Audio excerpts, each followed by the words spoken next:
الحمد للہ رب العالمین والعاقبۃ للمتقین والصلاة والسلام علی سید الانبیاء والمرسلین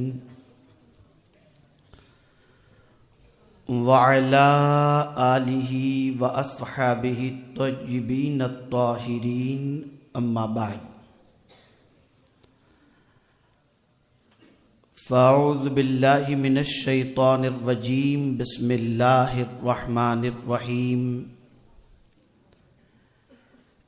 اقترب للناس حسابهم وهم فی غفلة معرضون صدق اللہ العظیم۔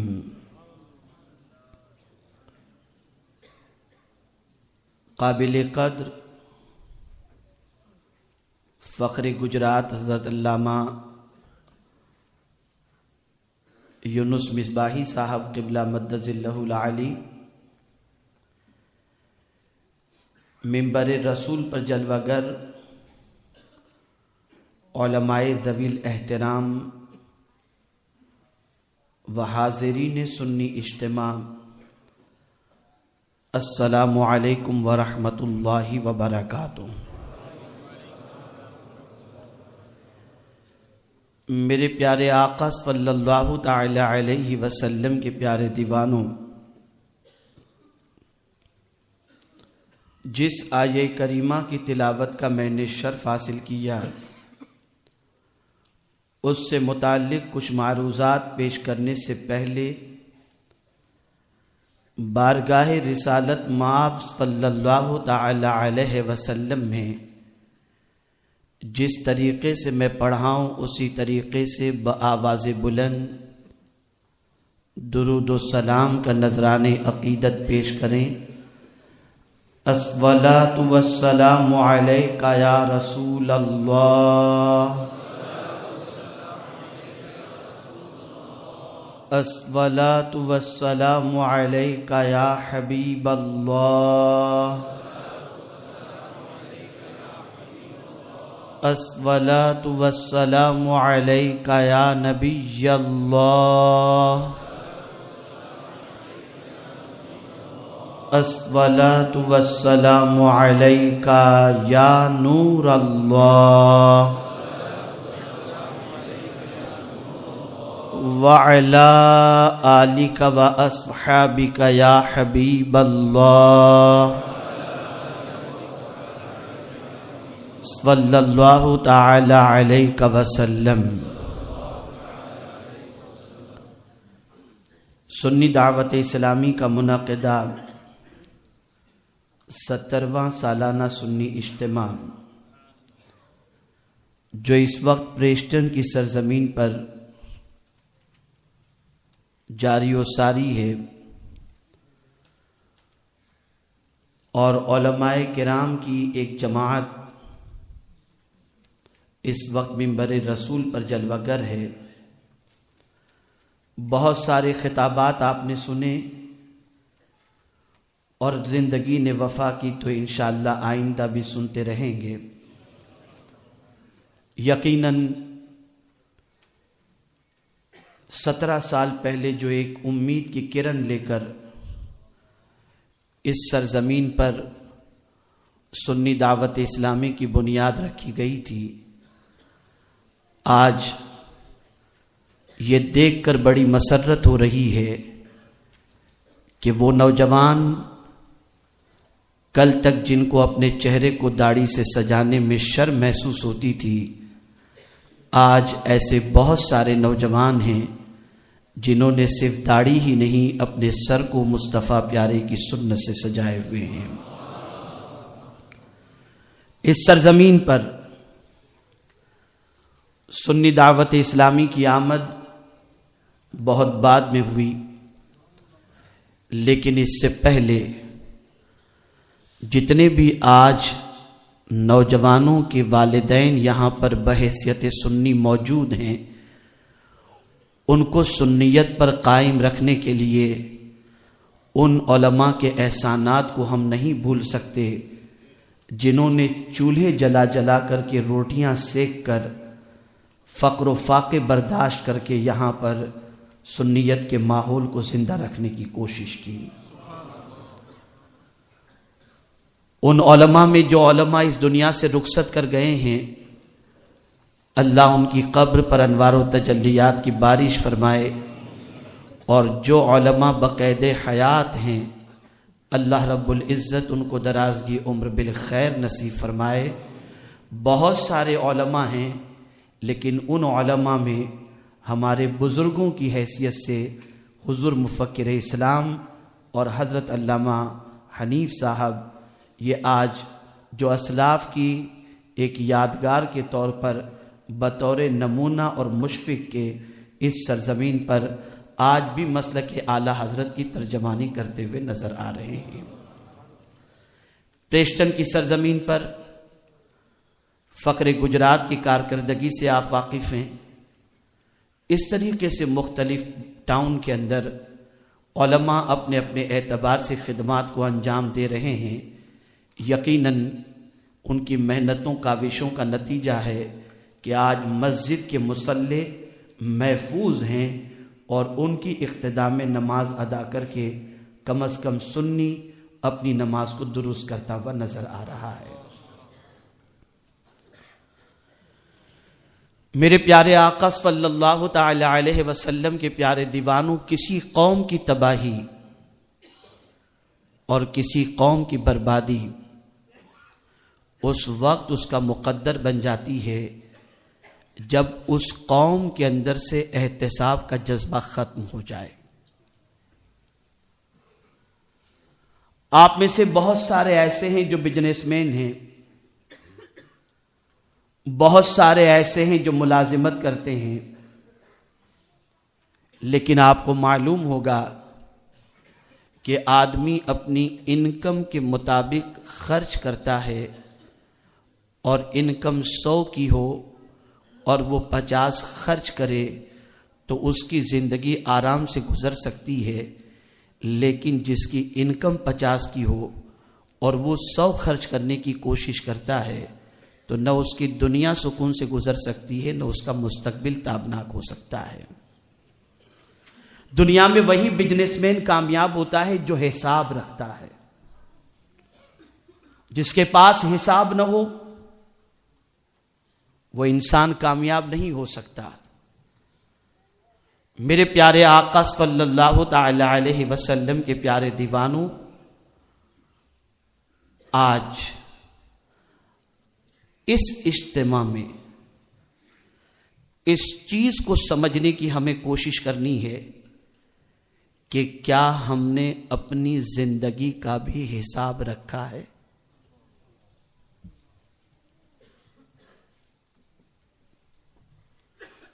ذرا سوچو اور اندازہ لگاؤ،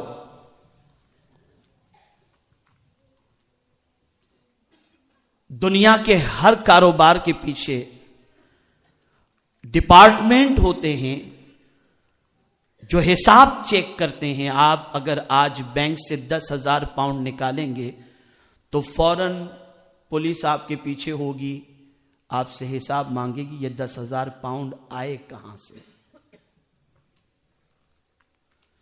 چونکہ انہیں گورنمنٹ کا نظام چلانا ہے، ملک کا نظام چلانا ہے،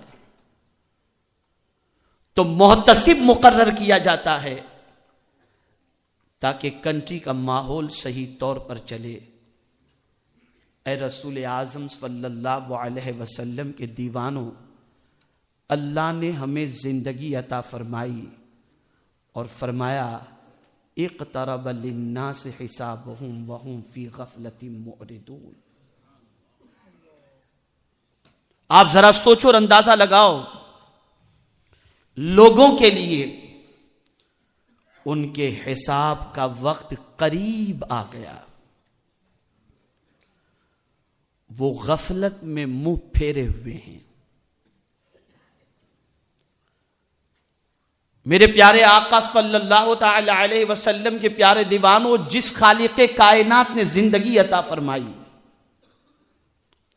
زمین جیسی نعمت عطا فرمائی، آسمان جیسا سائبان عطا فرمایا، ماں باپ جیسی عظیم دولت عطا فرمائی، اولاد جیسا سرمایہ عطا فرمایا، یہ ساری نعمتیں عطا کرنے کے بعد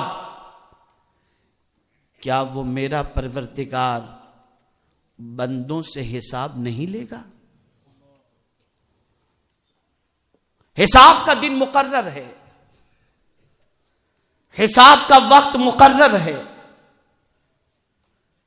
اور خالق کائنات جل جلالہ جب بندوں سے حساب لے گا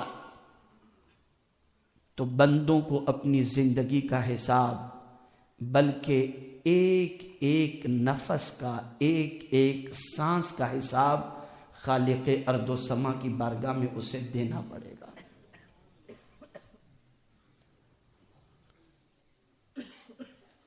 آج ہمارے پاس عالمی سطح پر مسلمانوں کی تعداد کی فراوانی نظر آ رہی ہے، شرق سے لے کر غرب اور شمال سے لے کر جنوب تک۔ آج اگر ہم مسلمانوں کی تعداد دیکھیں تو دنیا میں 2 نمبر پر ہے، لیکن اتنے مسلمان وہ 313 پر بھاری نہیں ہو سکتے۔ وہ 313 تھے، لیکن ان کی نگاہوں کی کیفیت یہ تھی کہ اگر کسی پر پڑ جائے تو اس کی زندگی زیر و زبر ہو جایا کرتی تھی۔ کیوں؟ وجہ سب سے بڑی یہ تھی کہ انہوں نے اپنے اسٹرکچر کو، اپنے وجود کو، اپنی لائف کو اللہ کی امانت سمجھ کر اس کو یوز کرتے تھے، پرسنل پراپرٹی سمجھ کر کبھی انہوں نے یوز نہیں کی۔ آج ہم نے یہ تصور کر لیا ہے کہ زندگی ہماری ہے، لائف ہماری ہے، ہم اپنی مرضی سے اسے جئیں، اسے استعمال کریں۔ کون ہے جو ہم سے حساب لے گا؟ کون ہے جو ہم سے پوچھے گا؟ ہمیں کس کو جواب دینا ہے؟ اس غفلت نے دنیا بھر کے مسلمانوں کو آج تباہ کر دیا ہے، برباد کر دیا ہے۔ یہی وجہ ہے کہ گناہ ہو رہے ہیں، یہی وجہ ہے کہ آوارگی بڑھ رہی ہے۔ اور اگر میں یہ کہوں تو غلط نہ ہوگا کہ روئے زمین پر اگر اس وقت اپنی زندگی کی سب سے زیادہ ناقدری کرنے والی کوئی قوم ہے جس کے پاس ہدایت کی کتاب ہونے کے باوجود وہ کر رہی ہے تو وہ مسلمان ہے۔ آئیے میں آپ کے ضمیر کو تھوڑا سا جگانے کے لیے اسلاف کی زندگی کی سیر کراؤں۔ وہ اپنی لائف کا احتساب کیسے کرتے تھے؟ سیدنا فاروق اعظم رضی اللہ المولا تبارک و تعالی عنہ نے بڑی پیاری بات فرمائی۔ ارشاد فرماتے ہیں، حاسبوا انفسکم قبل ان تحاسبوا۔ ارشاد فرماتے ہیں، اے لوگو اپنا حساب کرو قبل اس کے کہ تمہارا حساب لیا جائے۔ اللہ تمہارا حساب لے، خالق ارض و سما تم سے ایک ایک منٹ کا سوال پوچھے، اس سے پہلے اے لوگو تم اپنا حساب خود لے لو اور کریکشن کرنے کی کوشش کرو۔ سیدنا فاروق اعظم رضی اللہ المولا تبارک و تعالی عنہ روزانہ رات کو اپنی چٹائی کے نیچے سے درہ نکالتے اور اپنے پیر پر مار کر کے کہا کرتے تھے، اے عمر بتا آج پورا دن تو نے کس کام میں گزارا ہے؟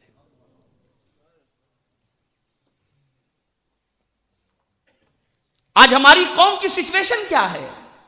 آئی پی ایل دیکھ رہے ہیں، فٹ بال دیکھ رہے ہیں، قوم سسک رہی ہے، قوم بلک رہی ہے، اجتماعی طور پر قوم زوال پذیر نظر آ رہی ہے۔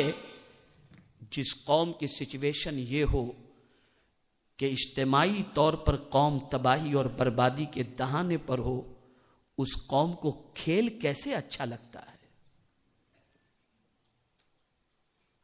حقہ پارلر کے اندر نوجوان جا رہے ہیں, اسموکنگ کر رہے ہیں, ٹائم پاس اور اسپینڈ کر رہے ہیں بلا وجہ. میرا مولا قیامت میں پوچھے گا, بندے میں نے تجھے دولت دی تھی اور زندگی دی تھی, بتا تو نے کس کام میں اسے خرچ کیا؟ کیا جواب ہوگا اس کا؟ کیا ریپلائی دیں گے اللہ کی بارگاہ میں اس کے حوالے سے؟ میرے پیارے آقا صلی اللہ تعالی علیہ وسلم کے پیارے دیوانوں, اللہ کے رسول صلی اللہ تعالی علیہ وسلم کہ صدق و طفیل ہمیں اللہ نے زندگی عطا فرمائی, اس سے پہلے کہ اللہ ہمارا حساب لے ہمیں چاہیے کہ ہم خود حساب لینا اپنی زندگی کا آج سے اسٹارٹ کریں. وہ نوجوان جس کے سامنے ایک فیوچر پلان ہوتا ہے کہ مجھے ڈاکٹر بننا ہے, مجھے عالم دین بننا ہے, مجھے انجینئر بننا ہے, مجھے سائنٹسٹ بننا ہے, آپ جب اس کی زندگی کا جائزہ لیں گے تو آپ کو کبھی وہ ٹائم ویسٹ کرتے ہوئے نہیں ملے گا, وہ ٹائم یوز کرتے ہوئے ہمیشہ ملے گا. لیکن جس قوم کی سچویشن یہ ہو کہ اجتماعی طور پر کچھ بننے کا جذبہ ہی نہ ہو, بس جانور کی طرح کھا پی کر زندگی گزار لینے کا خیال ہو, وہ قوم زمین کے اوپر نہ باعزت زندگی گزار سکتی ہے نہ باوقار زندگی گزار سکتی ہے. اے رسول اعظم صلی اللہ تعالی علیہ وسلم کے پیارے دیوانوں, آج ہماری قوم کی زندگی گناہوں میں خرچ ہو رہی ہے, اللہ کی نافرمانی میں خرچ ہو رہی ہے, رسول گرامی وقار صلی اللہ تعالی علیہ وسلم کے ارشاد کے خلاف خرچ ہو رہی ہے. اور اس گناہوں میں خرچ کرنے کی وجہ سے سوچ, مینٹلٹی, تھنکنگ یہ اتنی بودی بن چکی ہے کہ العیاذ باللہ. آج آپ ذرا سوچو اور غور کرو, مسلمانوں کی مینٹلٹی کا جائزہ لو اور تھنکنگ کا جائزہ لو تو بہت پور آپ کو نظر آئے گی. وجہ کیا ہے؟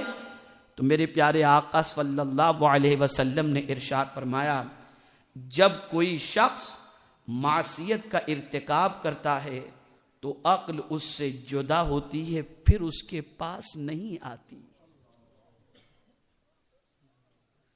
جب کوئی قوم گناہوں کو اپنی عادت بنا لے تو پھر عقل اس قوم سے رخصت ہو جایا کرتی ہے, سوچ اس کی ختم ہو جایا کرتی ہے, بودی ہو جایا کرتی ہے, اور پھر کیفیت یہ ہوتی ہے کہ اس کے پاس پلٹ کر کے عقل نہیں آتی. عقل والا کون ہے؟ کون ہے عقل والا؟ ہم اور آپ اپنے آپ کو بہت بڑا دانشور اگر تصور کریں تو ہمارے سمجھ لینے سے ہم دانشور نہیں ہو سکتے, لیکن ہاں اگر قرآن کسی کو عقل مند کہے تو یقیناً وہ عقل مند ہے. قرآن کیا کہتا ہے؟ کسے عقل مند تصور کرتا ہے؟ ارشاد فرماتا ہے اللہ رب العزت, ان فی خلق السماوات والارض واختلاف اللیل والنہار لآیات لأولی الالباب الذین یذکرون اللہ قیاما وقعودا وعلی جنوبہم وَيَتَفَكَّرُونَ فِي خَلْقِ السَّمَاوَاتِ وَالْأَرْضِ رَبَّنَا مَا خَلَقْتَ هَذَا بَاطِلًا. عقل مند وہ ہے کہ جب کھڑا ہوتا ہے تو اللہ کا ذکر کرتا ہے, جب بیٹھتا ہے تو اللہ کا ذکر کرتا ہے, جب کروٹ لیتا ہے لیٹتا ہے تو اللہ کا ذکر کرتا ہے, اور پھر آسمان و زمین کی تخلیق میں غور و فکر کرتا ہے. آج تو کھڑے ہوتے ہیں تو کیا حالت ہوتی ہے, بیٹھتے ہیں تو کیا حالت ہوتی ہے, اور لیٹتے ہیں تو کیا حالت ہوتی ہے. ہم خود کسی سے سرٹیفکیٹ عقل مند کا لینے کے لیے کوشش نہ کریں، قرآن کی روشنی میں سمجھیں کہ ہم عقل مند ہیں یا نہیں، اور جب نہیں ہیں تو میرے پیارے آقا صلی اللہ علیہ وسلم کے پیارے دیوانوں اپنے آپ کا کریکشن کرنے کی کوشش کریں۔ اب بات اللہ کے ذکر کی آئی تو آج کے یوتھ کے حوالے سے ایک بات میں عرض کروں کہ آج جمناشیم کا دور چل رہا ہے، جس کسی کو دیکھو باڈی کی فٹنس کے لیے ایکسرسائز کرتا ہوا نظر آ رہا ہے۔ بیڈ نہیں، صحت کی سلامتی کے لیے اور اچھی تندرستی کے لیے ایکسرسائز گناہ کا کام نہیں ہے۔ اللہ کے رسول صلی اللہ علیہ وسلم نے سستی سے خود پناہ مانگی اور دعا فرمائی، اللہم انی اعوذ بک من العجز والکسل۔ لیکن میں آپ سے پوچھنا چاہتا ہوں، بہت اچھی فٹنس آپ نے کر لی، بہت اچھی باڈی آپ نے بنا لی، آپ کے شولڈر، آپ کے آرمز وی شیپ کے اندر آپ کی باڈی ہو گئی، تو آپ کہیں نکلیں گے تو یہ محسوس کریں گے میں بالکل مرد لگ رہا ہوں۔ لیکن سنو، حضرت امام زین العابدین رضی اللہ تعالی عنہ سے کسی نے سوال پوچھا، حضور یہ بتائیے کہ مرد کون ہے؟ کون مرد ہے؟ ارشاد فرماتے ہیں، الحمد کی الف سے لے کر والناس کی سین تک میں قرآن پڑھ کر کے مرد کو تلاش کرتا رہا کہ قرآن کسے مرد کہتا ہے۔ فرماتے ہیں جب میں اس آیے کریمہ پر پہنچا تو میرا وجدان پکار اٹھا کہ مولا تیرا فرمان حق ہے، اس لیے کہ مجھے پتہ چل گیا کہ مرد کون ہے۔ فرماتے ہیں قرآن کہتا ہے، رجال لا تلہیہم تجارت ولا بیع عن ذکر اللہ۔ مرد وہ ہے کہ خرید و فروخت بھی اسے اللہ کے ذکر سے نہیں روک سکتی۔ ڈھونڈو ایسے مرد کو، تلاش کرو ایسے مرد کو۔ آج فٹ بال میچ دیکھنے کے اندر، مووی دیکھنے کے اندر، تجارت کے اندر، جاب کے اندر انسان اللہ کی یاد کو چھوڑ دیتا ہے، بھول جاتا ہے، نماز کو چھوڑ دیتا ہے، اور پھر وہ تصور کرتا ہے کہ وہ مرد ہے۔ خدا کی قسم، قرآن جسے مرد کہے وہی مرد ہے، اور اصل معنوں میں مرد وہ ہے کہ دنیا کی کوئی مصروفیت اسے اللہ کی یاد سے غافل نہ کر سکے۔ اصل معنوں میں وہ مرد ہے۔ اے رسول اعظم صلی اللہ تعالی علیہ وسلم کے دیوانوں، بڑی معذرت کے ساتھ میں عرض کرتا ہوں، مجھے معاف کریں وہ سرمایہ دار، میں کریکشن کے لیے کر رہا ہوں، کرٹیسائز کے لیے نہیں کہہ رہا۔ آج ہماری قوم کے بہت سارے بڑے بزنس مین ہال کے اندر آنا اپنی شان کے مطابق سمجھتے ہیں، مسجد میں آنے کے لیے قصر نفس جو ہے، قصر شان تصور کرتے ہیں کہ یار ہم مسجد میں کیوں جائیں، جمعہ میں بھی سب سے آخر میں پہنچیں گے، جلدی نکل جائیں گے، ہم دولت مند ہیں، ہمیں مسجد میں جانے کی کیا ضرورت۔ مجھے بتاؤ، سرمایہ پر اتنا غرور، دولت پر اتنا غرور، تاریخ اٹھا کر کے دیکھو، جو رب دینا جانتا ہے وہ چھیننا بھی جانتا ہے۔ اسی نے دولت دی ہے، اسی نے رزق عطا فرمایا ہے۔ کبھی ہائیلی کوالیفائڈ ہو گئے، ڈاکٹر کی ڈگری مل گئی،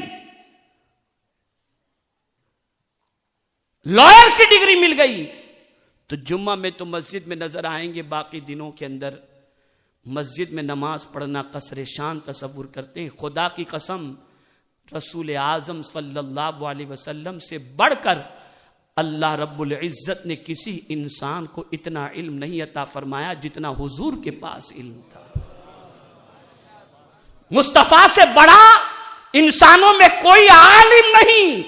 وہ معلم کائنات بن کر کے تشریف لائے، لیکن اللہ اکبر مسجد میں بھی نظر آتے ہیں.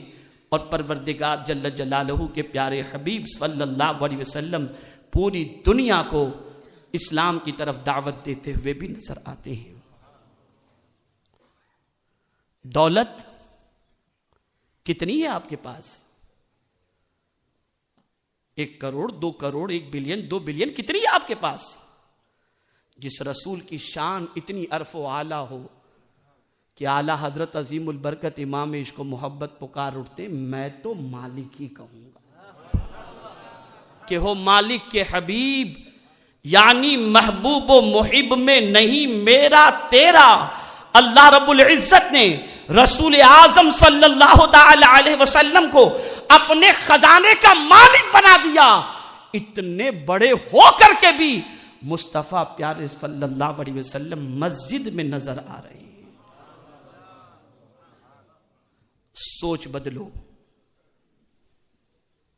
اور یہی وجہ ہے کہ قوم کا غریب طبقہ اس سوچ میں گرفتار ہو گیا کہ ہم تو پریشان ہیں تو مسجد میں جائیں، غریب ہیں تو مسجد میں جائیں، کاش ہمیں بھی دولت مل جائے تو ہم بھی سرمایہ داروں کی طرح ٹھاٹ کی زندگی گزارے. نہیں، تمہیں فرد کی سوچ نہیں لینی، مصطفیٰ پیارے کی سوچ لینی ہے. تو یاد رکھو، اپنا حساب لو، احتساب کرو اپنا. اور وہی قوم کامیاب رہتی ہے جو اپنا حساب لیتی ہے، اپنا احتساب کرتی ہے. میرے پیارے آقا صلی اللہ تعالی علیہ وسلم کے پیارے دیوانوں، ابن السمہ ایک بزرگ گزرے ہیں. دیکھیے وہ کیسے حساب لیتے تھے، کیسے حساب لیتے تھے. انہوں نے اپنے نفس کا حساب لیا، اپنے نفس کا حساب لیا. تو انہوں نے دیکھا کہ ان کی عمر کتنی تھی؟ 60 ایئرز. کتنی کہیں آپ؟ 60 سال کی ان کی عمر تھی. اب جب انہوں نے یہ اینالائز کیا کہ میری ایج 60 ایئرز کی ہے، تو اب اس کا حساب کیسے لیتے ہیں؟ تو انہوں نے دنوں کا حساب کیا کہ 60 ایئرز کے دن کتنے ہوتے ہیں. تو ان کے اعتبار سے 21,600 دن ہوئے. اب کہنے لگے کہ ایک روز ایک گناہ اگر سرزد ہوا، کتنا بتائیے؟ ایک روز میں اگر ایک گناہ سرزد ہوا تو 21,600 گناہ ہوئے. اور اتنے گناہوں کا اگر اللہ حساب لے تو میرا حال کیا ہوگا؟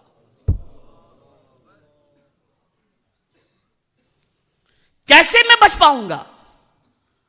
کیسے رہائی ہوگی؟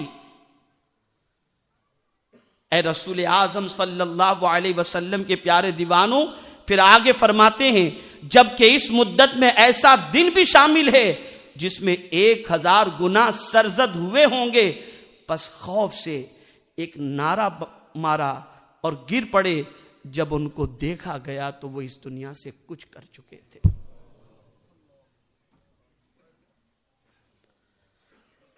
انہوں نے اپنے دامن کو گناہوں سے بچا کے رکھا تھا اور صرف کاؤنٹ کر رہے ہیں.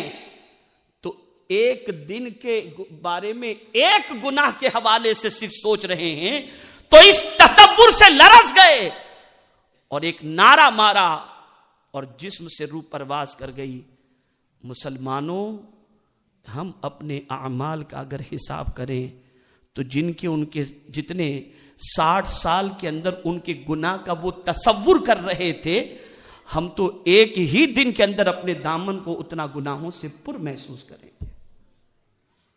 لیکن پھر بھی کیا حال ہے، کیا کیفیت کیفیت ہے ہماری. ہم جو کہتے ہیں دل بے چین ہو رہا ہے, دل گھبرا رہا ہے, دل میں سکون نہیں ہے, اضطراب ہے, خدا کی قسم یہ گناہوں کا کانٹا ہے جو دل میں چبھ رہا ہے. یہ گناہوں کے درخت ہیں جو دل کے اندر چبھن محسوس کر رہے ہیں, چبھن پیدا کر رہے ہیں. تو میرے پیارے آقا صلی اللہ تعالی علیہ وسلم کے پیارے دیوانوں, آج ضرورت اس امر کی ہے کہ ہم سب اپنے اعمال کا احتساب کریں اور یہ سوچیں کہ ہم نے اپنی زندگی کا اللہ کی طرف سے جو زندگی کی نعمت ملی, اس نعمت کو ہم نے کس کام کے اندر خرچ کیا. میرے پیارے آقا صلی اللہ تعالی علیہ وسلم کے پیارے دیوانوں, جس کریم نے زندگی عطا فرمائی ہے, وہ کریم ایک مرتبہ اس نے دنیا میں ہمیں بھیج دیا ہے, اب دوبارہ وہ دنیا میں ہمیں نہیں بھیجے گا. اس دنیا سے کچھ کر کے چلے جائیں گے, تو یہاں سے جانے کے بعد اللہ رب العزت اپنے پیارے حبیب کے صدقے میں ہمیں جنت عطا فرمائے, اس کا حقدار بنا دے اچھوں کے تصدق. لیکن پھر وہاں سے دوبارہ بندہ چاہے کہ اس دنیا میں آ کر کے کچھ نیکیاں کرے, نہیں کر سکتا.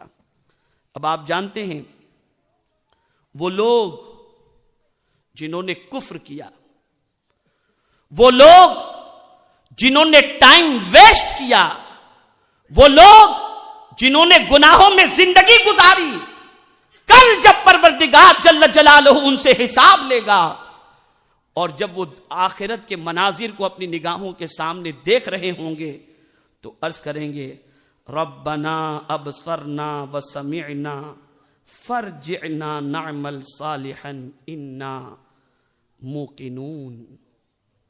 وہ اللہ کی بارگاہ میں عرض کریں گے, اے اللہ ہم نے دیکھ لیا, سن لیا, اے اللہ ہمیں واپس دنیا میں بھیج, اب ہم نیک کام کریں گے. تو اللہ رب العزت جو فرمائے گا اسے سنو اور غور سے سنو.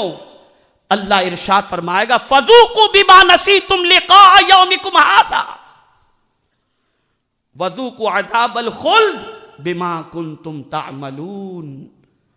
اللہ ارشاد فرمائے گا تم آج کے دن کو بھول گئے تھے, آج کے دن کو تم فراموش کر چکے تھے, اب چکھو یہ دردناک عذاب.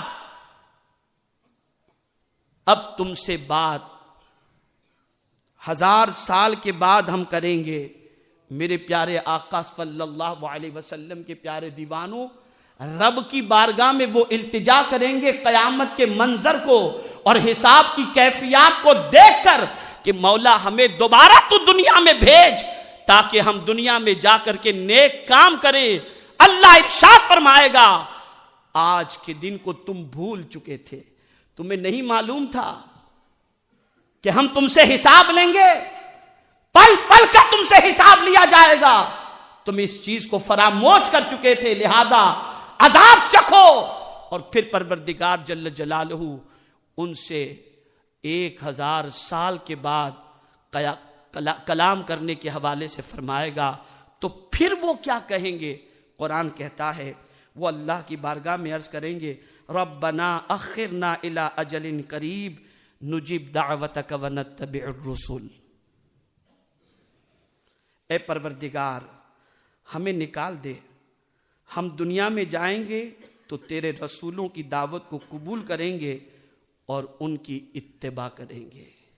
وہ عذاب سے نکلنا چاہیں گے کہ مولا ہمیں عذاب سے نکال, تیرے نبی کی دعوت اور تیرے رسول کی دعوت پر لبیک کہتے ہوئے ہم اپنی زندگی کو تیرے رسول کی پیروی کے اندر, اتباع کے اندر گزاریں گے. تو میرا رب جو فرمائے گا, اب یہ آیت آپ غور سے سنو اور اسے دل کے نہا خانوں میں جگہ دو. اللہ ارشاد فرماتا ہے اولم تکونوا اقسمتم من قبل ما لکم من زوال. ہم نے تمہیں پہلے یہ نہیں بتایا تھا تم قسمیں کھاتے تھے، یہ نعمتیں ہم سے زائل نہیں ہوں گی۔ آپ سوچو، بندہ دولت جب اس کے پاس کثرت سے ہوتی ہے تو وہ یہ تصور کرتا ہے کہ اب دولت کو زوال نہیں ہوگی اور یہ دولت ہمارے پاس ہمیشہ رہے گی، صحت ہمارے پاس ہمیشہ رہے گی۔ تو پروردگار جل جلالہ نے فرمایا، ارے نادان، تجھے قرآن پڑھنا تو چاہیے تھا، اس کے فرمان کی روشنی میں دولت ہو یا انسان، زمین ہو یا آسمان، کل من علیہا فان، ہر چیز تو فنا ہو جانے والی تھی۔ یہ کیسے تو نے سوچ لیا کہ جو نعمت ہم نے تجھے دی ہے اس کا زوال نہیں ہوگا؟ کیسے تو نے سوچ لیا؟ پھر وہ عرض کریں گے، مولا ربنا اخرجنا نعمل صالحا غیر الذی کننا نعمل، ہم اچھے کام کریں گے اور ایسے نہیں جیسے پہلے کیا کرتے تھے۔ یعنی اب وہ بارگاہ سمدیت میں عرض کریں گے، مولا ہم تجھ سے وعدہ کرتے ہیں دوبارہ ہمیں دنیا کے اندر بھیج، اب جائیں گے تو مولا اب اچھے کام کریں گے۔ تو میرا رب فرمائے گا، اولم نعمرکم ما یتذکر فیہ من تذکر وجاءکم النذیر۔ اللہ ارشاد فرمائے گا، کیا ہم نے تمہیں زندگی نہیں دی تھی اور تمہیں نصیحت نہیں کی تھی کہ تم مان لو، اور تمہارے پاس انبیاء ڈرانے والے نہیں آئے تھے مگر تم نے بات نہ مانی؟ پھر اللہ رب العزت کئی ہزار سال تک ان سے کلام نہیں فرمائے گا۔ کیا درس دیا جا رہا ہے؟ کیا سبق دیا جا رہا ہے؟ اے بندو، تم کو صرف ہم نے زندگی ہی نہیں دی بلکہ تمہیں عمر دینے کے ساتھ ساتھ عمر کیسے گزارنی چاہیے اس کے حوالے سے ہم نے رسول بھی بھیجے، تاکہ تم ان کی باتوں کو سن کر اپنی زندگی کو ان کے بتائے ہوئے اصول و ضوابط کے مطابق گزار سکو اور اپنی زندگی کو اور اپنی عمر کو اچھی طریقے سے تمام کر سکو۔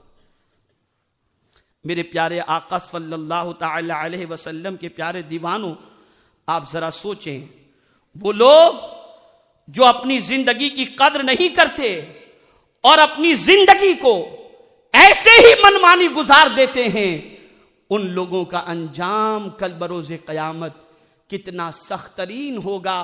اسی لیے فرمایا گیا، اس سے پہلے کہ اللہ تمہارا حساب لے، خود تم اپنا حساب لے لو، تاکہ اگر حساب لو اور اس حساب کے اندر یقیناً تم اپنی زندگی کو ضائع ہوتے ہوئے محسوس کرو، تو اس سے پہلے کہ تمہارے جسم سے تمہاری روح پرواز کر جائے، بارگاہ سمدیت کے اندر سچے دل سے توبہ کر کے اس کی طرف رجوع کر لو۔ وہ خالق اپنے بندوں کی توبہ کو قبول بھی فرماتا ہے اور رجوع کرنے والے پر کرم کی نظر بھی فرماتا ہے۔ آج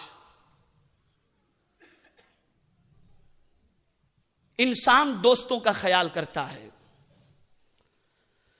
کبھی کبھی دوستوں کی مربت میں گناہ کر بیٹھتا ہے۔ یہ حقہ پارلر جا رہا ہے، چلو میں بھی چلا جاؤں، اس کو برا لگ جائے گا۔ یہ پب میں جاتا ہے، میں بھی چلا جاؤں ورنہ برا مان جائے گا۔ اور کبھی کبھی ایسا بھی ہوتا ہے کہ ماں باپ اپنی اولاد کو اللہ اور اس کے رسول کے اطاعت کے خلاف بھی ابھارتے ہیں اور بچہ اس کے لیے بھی آمادہ ہو جاتا ہے۔ آؤ میں تمہیں بتاؤں اس دن کے حوالے سے، جس دن کے حوالے سے ام المؤمنین حضرت عائشہ صدیقہ رضی اللہ تعالی عنہا نے رسول گرامی وقار صلی اللہ علیہ وسلم سے پوچھا۔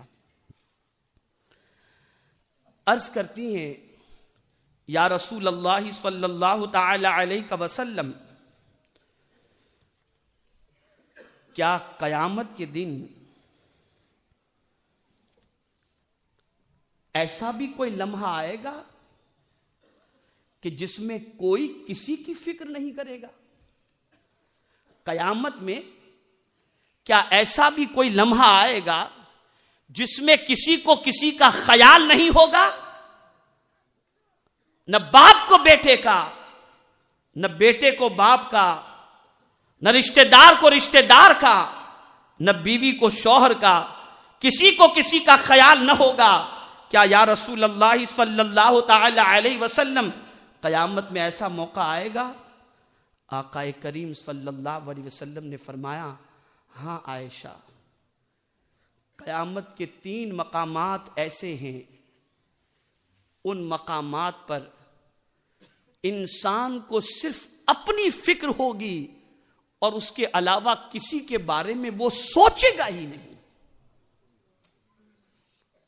یا رسول اللہ صلی اللہ علیہ وسلم وہ کون سے 3 مقامات ہیں؟ تو میرے آقا صلی اللہ علیہ وسلم نے فرمایا میزان، پل صراط اور حوض کوثر. یہ 3 ایسے مقامات ہیں جس میں دنیا کا کوئی انسان کسی رشتہ دار کی فکر نہیں کر رہا ہوگا. آپ جانتے ہیں میزان جہاں اعمال تولے جائیں گے، جب بندہ اپنے اعمال نامے کو تلتا ہوا دیکھ رہا ہوگا تو اس وقت نہ وہ اپنے بیٹے کی فکر کر رہا ہوگا، نہ رشتہ دار کی، نہ بچے کی، نہ بیوی کی، نہ بھائی کی، نہ بہن کی. بس وہ صرف نظر رکھے ہوگا تو اپنے اعمال کی طرف اور میزان کی طرف کہ کون سا پلڑا وزندار بن جاتا ہے. آج یہ فکر ذہن سے نکل چکی کہ اعمال کا، نیکیوں کا دفتر وزندار بن جائے. آج جو مسلمان گناہوں کے دفتر کے اندر اپنے گناہوں کو درج کروا رہے ہیں، انہیں سبق حاصل کرنا چاہیے کہ کل جب میزان پر اعمال نامے تولے جائیں گے تو کامیاب کون ہوگا، اور وہاں کوئی کسی کا پرسان حال نہ ہوگا، خیال ہی کسی کا نہیں آئے گا. تو قرآن کہتا ہے والوزن یومئذ الحق فمن ثقلت موازینہ فاولئک هم المفلحون. کل بروز قیامت جب میزان پر اعمال تولے جا رہے ہوں گے تو اس وقت جس کا نیکیوں کا پلڑا بھاری ہوگا وہ کامیاب ہو جائے گا. اے روئے زمین پر بسنے والے غلامان رسول، آج نیکیوں کی اہمیت مسلمانوں کے دلوں سے رخصت ہو چکی، بلکہ نیکی کو حقارت کی نظر سے دیکھتے ہیں. سن لو اور کان کھول کر کے سن لو، یہی وہ نیکیاں جس کی آج کے دور کے مسلمانوں کو کوئی اہمیت سمجھ میں نہیں آ رہی، یہی نیکیاں کل بروز قیامت کامیابی کی ضمانت بن جائیں گی. آج سچویشن یہ ہے کہ نیکی کی طرف ابھارنے کا جذبہ تو ختم، نیکی کی طرف مائل کرنے کا جذبہ تو ختم، بلکہ نیکی کرنے والوں کو نیکی سے روکا بھی جاتا ہے، کرٹیسائز بھی کی جاتی ہے، اور ان پر فقرے بھی کسے جاتے ہیں. لڑکا اگر داڑھی سجا لے تو ملا اور مولوی اور پتہ نہیں کیا کیا کہا جاتا ہے، اور اگر سر پر امامہ شریف سجا لے تو سوسائٹی میں اس کے حوالے سے غلط الفاظ استعمال کیے جاتے ہیں. بلکہ آج رسول اعظم صلی اللہ تعالی علیہ وسلم کی سنتوں کا مذاق اڑایا جاتا ہے. ارے جن نیکیوں کو تم حقیر سمجھ رہے ہو، کل وہی نیکی نجات کا سامان بنے گی. اور یاد رکھو، جس گناہ کی آج کا مسلمان پرواہ نہیں کر رہا، اور آپ کو نیکی کے حوالے سے بتاؤں، نیکی صرف یہی نہیں کہ چہرے پہ داڑھی سجا لی جائے، سر پر امامہ شریف سجا لیا جائے، مسجد میں نماز کے لیے جایا جائے، بلکہ جب آقا کریم صلی اللہ علیہ وسلم اپنی امت کی فکر میں تڑپ رہے تھے تو آقا نے چاہا کہ امت کی زندگی کے ہر عمل کو جو اچھے ہوں، میری سنت کے مطابق ہوں، انہیں نیکیوں کے زمرے میں شامل کر دیا جائے. تو آقا نے فرمایا کسی سے مسکرانے پر بھی اللہ صدقے کا ثواب عطا کر دیتا ہے، تاکہ بندہ مسکرا کر کے ملے اور اس کے دفتر کے اندر صدقے کا ثواب لکھ دیا جائے، اور کل بروز قیامت اس کا نیکیوں کا پلڑا بھاری ہو جائے. راستے کی تکلیف دہ چیز کو ہٹا دینا، اسے بھی اللہ کے رسول صلی اللہ تعالی علیہ وسلم نے ایمان کے شعبوں میں شمار فرمایا.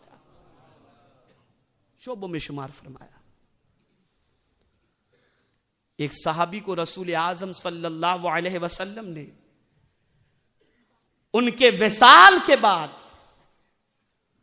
ان کے پردہ فرمانے کے بعد، آقائے کریم صلی اللہ علیہ وسلم نے انہیں جنت میں مزے سے کروٹ لیتے دیکھا. تو رسول اعظم صلی اللہ علیہ وسلم نے دریافت فرمایا، میرے امتی ذرا یہ تو بتا کہ یہ جنت میں تو مزے سے کروٹ لے رہا ہے، اس کی وجہ کیا ہے؟ کون سا عمل تیرا بارگاہ سمدیت میں مقبول ہوا؟ عرض کرتے ہیں یا رسول اللہ صلی اللہ تعالی علیہ وسلم، ایک راستے سے لوگ گزرا کرتے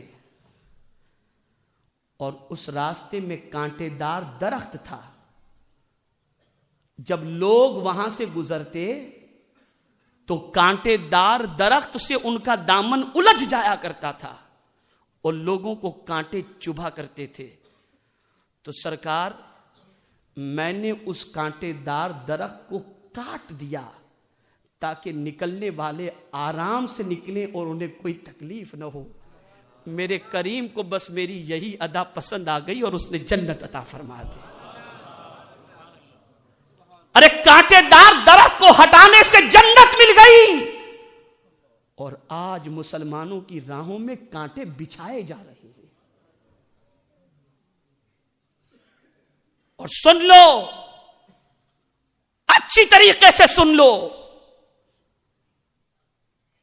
آقائے کریم صلی اللہ علیہ وسلم کی اس عظیم سنت کو بھی اپنے دل و دماغ میں محفوظ کر لو کہ جب تم اچھے راستے پر چلو گے، دین کے راستے پر چلو گے، نبی کے مشن کو عام کرنے کے لیے چلو گے، تو سچائی پر ہونے کے باوجود تانے بھی ملیں گے، برائیاں بھی لوگ کریں گے، لیکن قربان جائیے آقائے کریم صلی اللہ علیہ وسلم سے سچا روئے زمین پر کون ہو سکتا ہے؟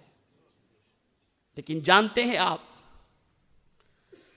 سرکار مدینہ صلی اللہ تعالی علیہ وسلم کو لوگوں نے نہ جانے کیا کیا کہا، کیسے کیسے کلمات سرکار کو کہے.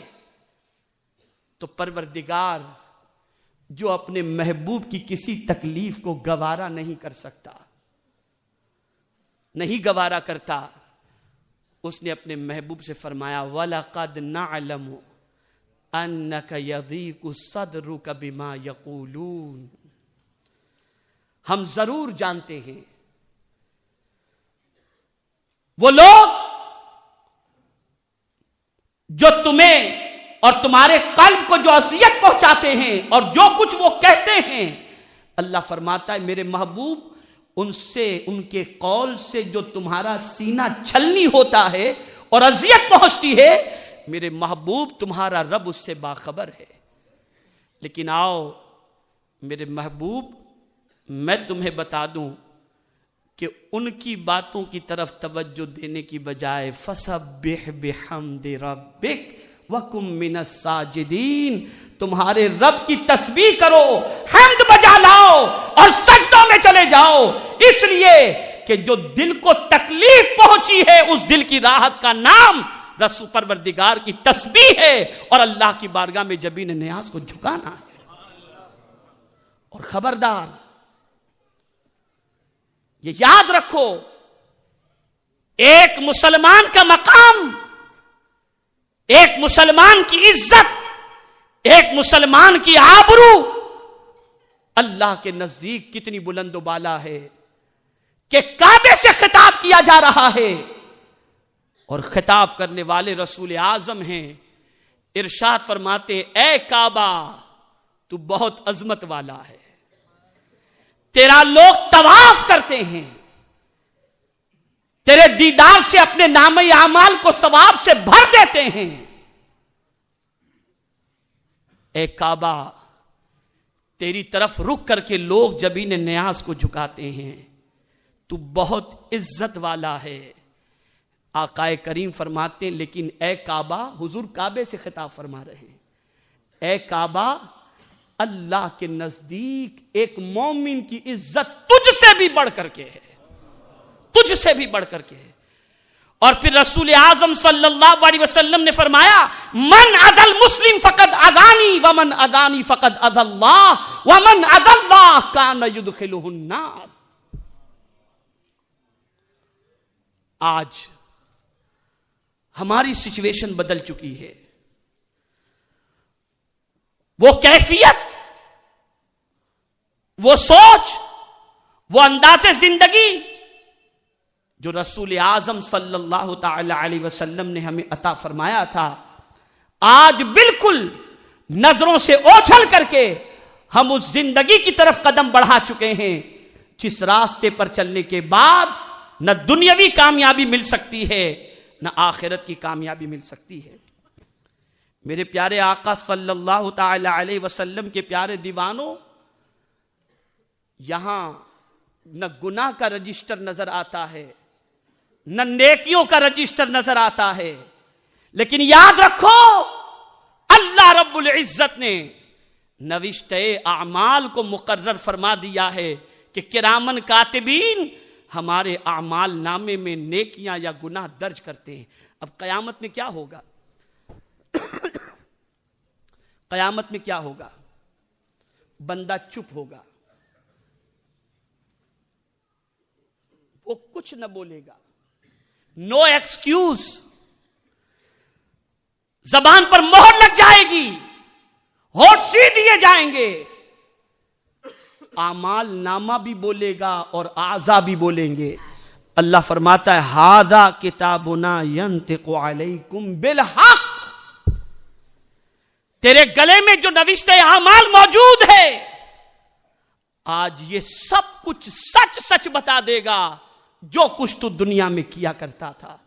ارے یہ نہ سمجھو کہ استاد نہیں دیکھ رہے، شیخ نہیں دیکھ رہے، باپ نہیں دیکھ رہا، ماں نہیں دیکھ رہی، ہم جو کچھ کرنا چاہیں کریں، نہیں، کرامن کاتبین ہماری زندگی کے اعمال کو ریکارڈ کر رہے ہیں اور ہمارے اعمال درج کر رہے ہیں۔ اور پھر قیامت میں کہا جائے گا اقرأ کتابک، اپنا اعمال نامہ پڑھ اپنا اعمال نامہ۔ بندہ اپنے نوشتہ اعمال کو جب لے گا ہاتھ میں تو سورہ قمر میں ہے، اللہ فرماتا ہے وَكُلُّ شَيْءٍ فَعَلُوهُ فِي الزُّبُرِ وَكُلُّ صَغِيرٍ وَكَبِيرٍ مُسْتَطَرٍ۔ نوشتہ اعمال کے اندر سچویشن یہ ہوگی کہ چھوٹی سی چھوٹی چیز اور بڑی سے بڑی چیز بھی اس نامہ اعمال کے اندر درج ہوگی، اور زندگی میں کیے ہوئے کوئی کام بھی اس سے ہٹے ہوئے نہیں ہوں گے، سب کچھ اس کے اندر درج ہوگا۔ اور یہ یاد رکھو، یہ جب میزان پر اعمال نامے تولے جا رہے ہوں گے نا، تو یہ نہیں کہ ٹائم لگے گا، بلکہ فٹافٹ اعمال نامے سامنے آ جائیں گے اور فوراً فیصلہ ہو جائے گا کہ اس بندے کا انجام کیا ہے، کہاں اس کا ٹھکانہ ہے۔ اے رات کی تاریکی کے اندر، اے دنیا کی نگاہوں سے چھپ کر وہ لوگ جو گناہوں میں گرفتار ہوتے ہیں، سن لو، ایک ایک کام اللہ عز و جل کے فرشتے نامہ اعمال کے اندر درج کر رہے ہیں، چھوٹی سی چھوٹی چیز اور بڑی سی بڑی چیز بھی اس کے اندر موجود ہے کسی میں ہمت کہ بارگاہ سمدیت کے اندر اپنی زندگی کے کیے ہوئے اعمال نامے کا، کیے ہوئے اعمال کا جب حساب لیا جائے تو وہ حساب دے سکے؟